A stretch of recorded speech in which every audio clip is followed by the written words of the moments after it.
الحمد لله والصلاة والسلام على رسول الله. waxaan iska bilaabaneynaa barnaamijkeena su'aalaha insha Allah hal yareeyo shanqadha hadoo alla idmo si fiican loo dhageysto insha Allah lagu haynayaa waa iska nasiib su'aaluhu kullu way iska wada fudud yihiin dadkuna waa dad mutacalimiin meesha jooga ma sha Allah tabarakallah su'aasheena koobaad ala waxay ka imaataa quraanka kariimka ah waxa diyaar soo lama aha su'aasheena koobaad waxa weeyaan waxaad sheegtaa aayad quraan oo ka hadashay qofku markuu dhinto amal uu tamanin lahaa isla markuu dhintaba uu tamanin lahaa hadii la soo nooleyn lahaa inuu sameyn lahaa marka laba qof ama ka badan ku fiiriya waayo anigu ma hada mushkilada waxay ka dhacday mushtaaq iyo fartuun ba laba ruux bay kala sheegeen bas marka qofkaas xagga jire la isku raacay ha soo baxo xagga darbiga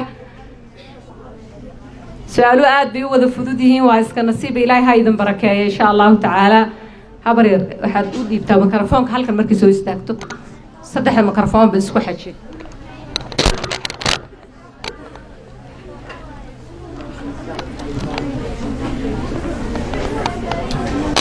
بسم الله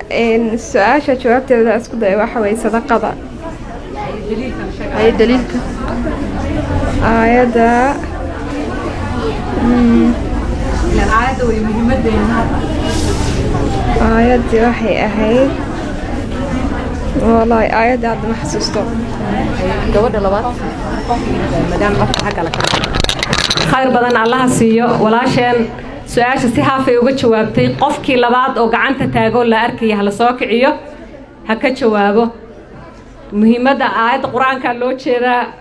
amalka waa la sheegay iyo ha qofkii labaad ee gacanta taagay ya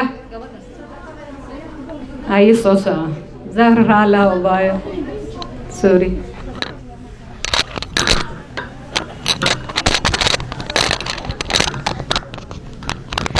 وأنفقوا مما رزقناكم من قبل أن يأتي أحدكم الموت فيقول ربي لولا أخرتني إلى أجل قريب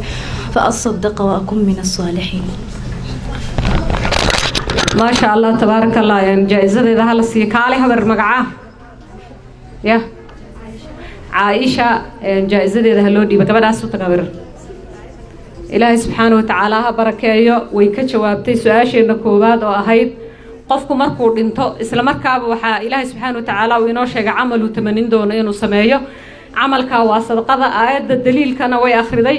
waa aayad ku jirta suuratul munaafiquun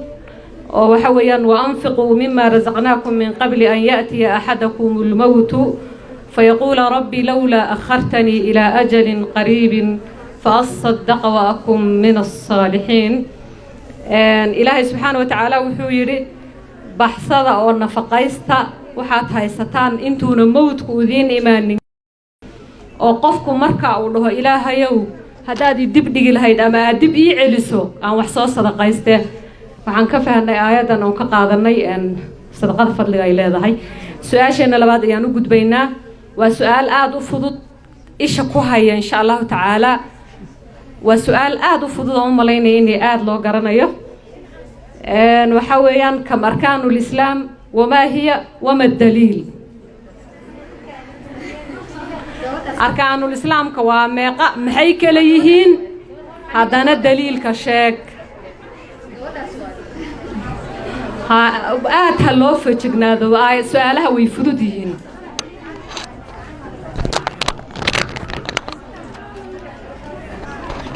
بسم الله هدي أن يسكديو أركان الإسلام 5 لقول النبي صلى الله عليه وسلم بني الإسلام على 5 شهادة أن لا إله إلا الله وأن محمد رسول الله وإقام الصلاة وإيتاء الزكاة وصوم رمضان وحج البيت من استطاع إليه سبيلا نزل ما شاء الله تبارك الله نزل نصيب ويا التي سؤاشانا ولا وذكرنا يا إلهي سبحانه وتعالى أركان الإسلام كإنه محوها إسلام لماذا أردن بشنتير أي كل سنة هاي marka gabadhu way sheegtay xadiiska ibn Abbas radiyallahu anhuma ayaa wuxuu leeyahay nabi sallallahu alayhi wasallam wuxuu yiri buniya al-islamu ala khamsin shahadatu an la ilaha illa Allah wa anna muhammadar rasulullah wa iqami as-salah wa ita'i az-zakah wa hajji al-bayt wa sawm ramadan islaamnimadu shan bay ku qotontaa horta qofku marka horeba inuu islaam yahay waa inuu la ilaha illa Allah muhammadar rasulullah uu qirahayo talabaad islaamnimadu ku qotonto waa salaada qofka haduu salaada ka taga ama diido haduu tasaahul uga tago iyo haduu diido waa kala laba haduu diido salaada uu ku gaaloobaya wuxuu diido rukn min arkaan al-islam waxa ku xigta zakada aad baa loo sahladaa la iska bixiyo dukaanleyda isli zakada aad ay u duhridaan 2 sano iyo 3 sano inay bixiyaan baa la sheegay waa rukn min arkaan al-islam qofki si sahal uga tagan xisaab buu leeyahay aakhiro kii diidana wuuba ku gaaloobi karaaba bisha ramadaan oo la soomo ayadana waa muxuu ahaa rukn min arkaan al-islam iyo xajju baytillahi al-haram oo qofka ku waajibaysa markuu xoolaha haysto su'aasheena labaad halkaas ayaan kaga gudbaynaa xadiiska Bukhari ayaa wariye soo saaray waxaan u gudbaynaa haduu alla idmo su'aasheena saddexaad su'aashan si fiican loo eego ayada laftirkeeda ma sii adka nabigeena sallallahu alayhi wasallam waa su'aasha saddexaad si fiican loo dhageysto nabigeena sallallahu alayhi wasallam wuxuu soo dulmaray 2 qabri markaas ayuu intuu laan qaadu kala jabiyay wuu suray wuxuu yiri labadan qabri waa la cadaabaya amalka ay sameeyeen muxuu yahay labada ruux ee loo cadaabay isha aad ugu haya maadaama su'aalaha maanta fudud yihiin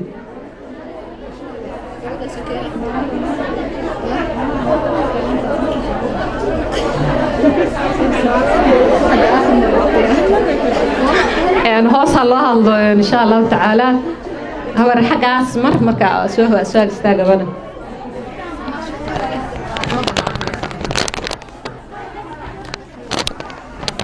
السلام عليكم ورحمة الله وبركاته. قال رسول الله صلى الله عليه وسلم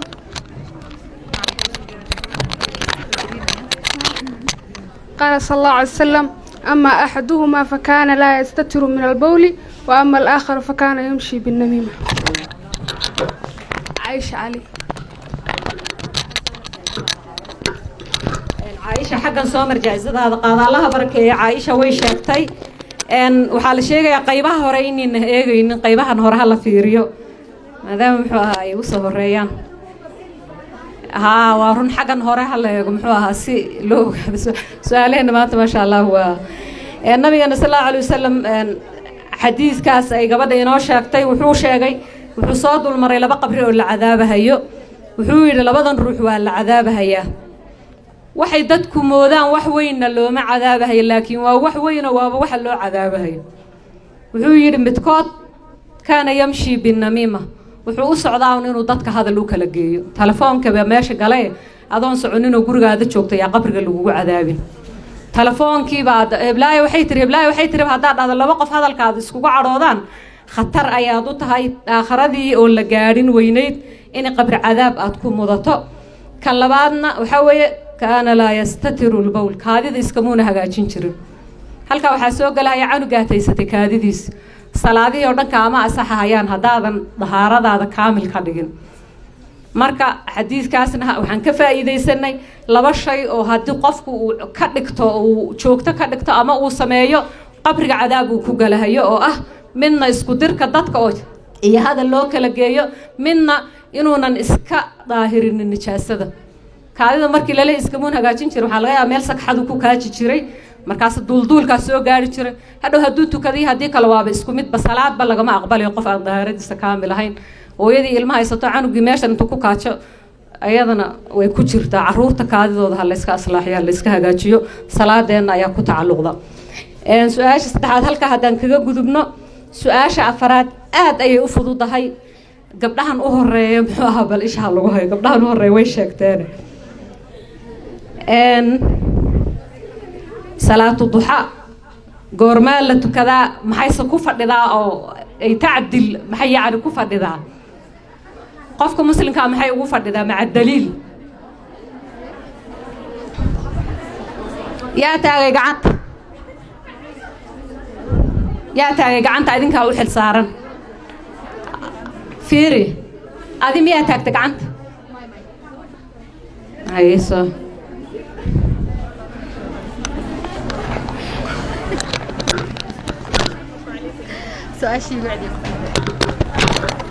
salaatu duxada goormaa la tukadaa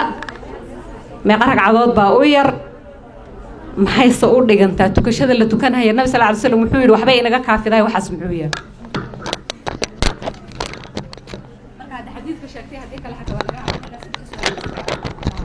بسم الله السلام عليكم ورحمة الله وبركاته صلاة الضحى وحالة كذا مركي قرح ذا يدعى كذب إلا كهر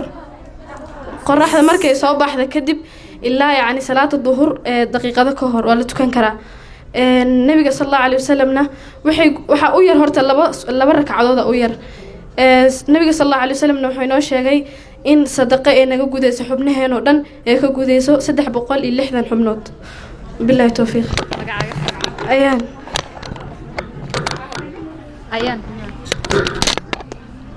ما شاء الله تبارك الله سي حي أي وجه جوابته كاملة سؤاشاس إلهي سبحانه وتعالى بركيه أيان جائزة دسية صلاة الضحى وصلاة برقن كلها كذويان وين فضل بدنتهاي النبي صلى الله عليه وسلم وحينو شيغي إني أي قفك كجوديسو صدح بقول إيه لحدا إيه زيادة مفصل حبنات أنت اللي فئة شركة هذا كشرته سبح داينا الشكر أيان لوجا بهايا عافي ما تقبل كصوت توستي أضو مالك وحنونين أما مالك وحنون يسعد إلهي كوصل لذا صوت توستي لكن ولي شكر جبال جاربا مركز صلاة الضحى دتك وحي كجودا حبين والبص صدق الله جولها حبين والبقوتشت كنا واجب بري وحال جوله الصدقاء صدقadaas waxa ka gudaysa laba ragcadood oo tukato barqinka laba ragcadood baa u yar 8 ragcadoodna way u badan tahay su'aasheena shanaad oo ah su'aasha u dambaysa ayada inaan aad loo wada garanina waa laga yaabaa in la gartana waa laga yaabaa maadaama dadkii jaamacadaha dhiganaya meesha ay joogaan waxaad sheegtaa saxaabigii ugu dambeeyay ee geeriyooda saxaabada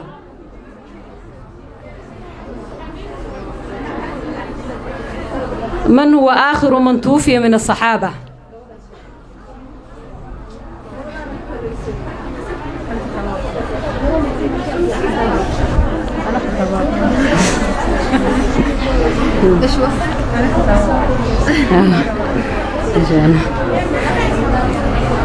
gabadhaas u baneeyo soo socota meel ay martaa loo baneeyo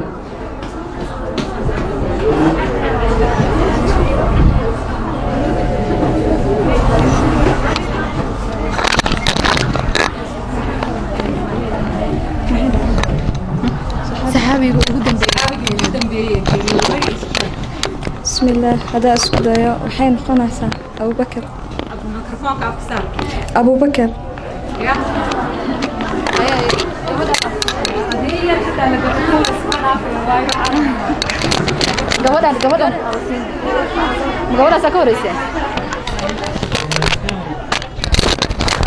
خير بدل الله يدسي هذه ير لقى حتى على السباع فينا وحال ربعين لقى جواب سؤال ما دام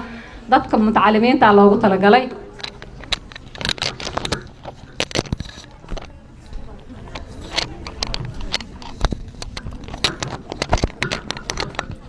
بسم الله هذا اسكودايا وأنس بن مالك هذا اسكودايا سؤال جوابته وأنس بن مالك سفر صابر إلهي أكو بركايو قفكي كالو كجوابي هصاصعدو way socotaa su-aasha wali way socotaa zahar kaale gabadhaas haday mar la celiyay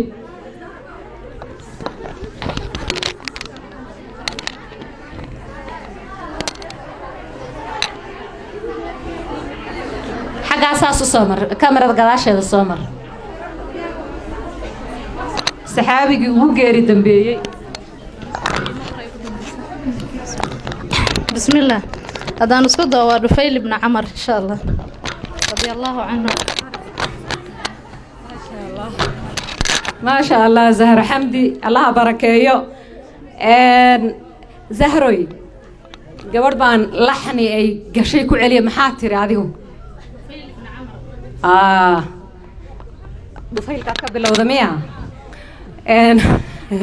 gabadhaas xataa way dhadhaweysay marka away gabadha hore fadhiisatay ugu hor jawaabtay kaale adi jaa'izada qaado waa Abu Tufayl Aamir bin Waathilah al-Laythi firi adi ma Abu Bakar baa dhahday Abu Bakar ma dhahday jazakallahu khayr marka gabadhaas baash gabadhaas xalaal u noqotay Zahra Xamdi loo jaa'izada kaale qaado waxaan u maleynay inay Tufayl bas tiro Abu Tufaylka ka tagtay su'aasha adkay ayaa islahaa saxaabigii ugu dambeeyay ee geeriyooda wuxuu geeriyooday hijrada markay maraysay Zahra Xamdi kaala qaada jaa'izadaas hijradu markay ahayd 110 ayuu geeriyooday magaciisana waxaa la dhahaa Abu Tufayl Aamir ibn Waathilah al-Laythi ilaahay subxaanahu wa ta'aala ha idin barakeeyo barnaamijkeena su'aalaha su'aasha waxa weeyaan saxaabigii ugu dambeeyay oo dhinta يا جوابته أبو طفيل عامر ابن واثلة الليثي ومحاها إن شاء الله تعالى برامج كأن السؤال هل كاسم كسوكو بين عشان السؤال دوينور دمادين الله يدين بركايو إلهي سبحانه وتعالى وحن كبرينا ووري وحاها كاركي أشواق حقبة كارك بابا هاري وقت الرايسك waxaa jira maanta kaarka 500 ahay maalmahan inaga maqnaa marka qofkii waa la yeedhinayaa hal mar baa la yeedhinayaa qof walba telefoonkaada la soo bax diyaar garow qofku u galo 500 oo kaar oo free hal mar buu helay marka diyaar garooba insha Allah qof walba telefoonkiisa ha la soo baxo hal mar ayaa la yeedhin doonaa sawaxankana yareeya insha Allah ta'ala sawaxanka yareeya hal mar baa la yeedhinayaa qof walba telefoonkaada diyaarso أشواق يا إنو يدينيسا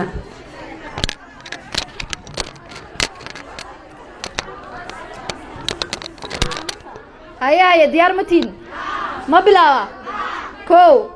لابو سدح لابو سقالت الضوء شنت سقالت الضوء سديد ليعو واس مجرتو اوكي سوري جايز حتى كعلني ما أفصومالي مين لودين مين إنجليش الوير يا ربطان ومشكلة عظيمة وين كده كلامك وانتو تريد هذا فاصل جدا متى كده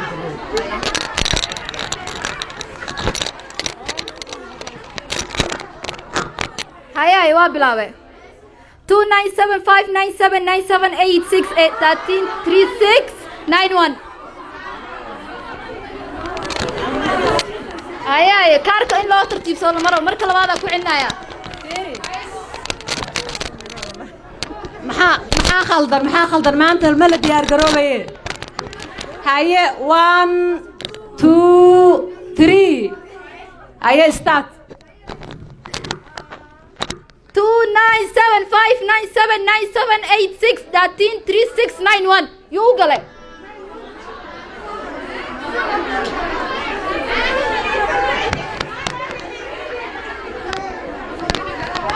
last chance aku cina uguna ya kaarka markaan saddexaad waa markii saddexaad waa markii ugu dambeysay ma sha Allah yuu galay magacaan Yasmin buu galay ma sha Allah ninkii seexday buu siciisi dibi dhalay kii soo jeedayna muxuu dhalay wayl buu dhalay hadda siciid dibi hadda maxaad ka garanaysaan dadka saciid dibiga weysha iyo dibiga kala jeclaan jireen oo weyshu way tarmi dibiguna waa la qalan ama waa la gadi Yasmin ma sha Allah tabarakallah Allah barakeeyo barnaamijkeena intaas aan ku soo koobaynaa hada alla idmo wiilasha way fasaxan yihiin iyo kaamirada xayeysiiska dhakhtarka iyo warbixin ku saabsan ayaan dib ka sii wadaynaa hada alla idmo iyo ducayar oo laga dalbaday laakiin insha Allah kaamirada iyo waan fasaxaynaa wiilasha والسلام عليكم ورحمة الله وبركاته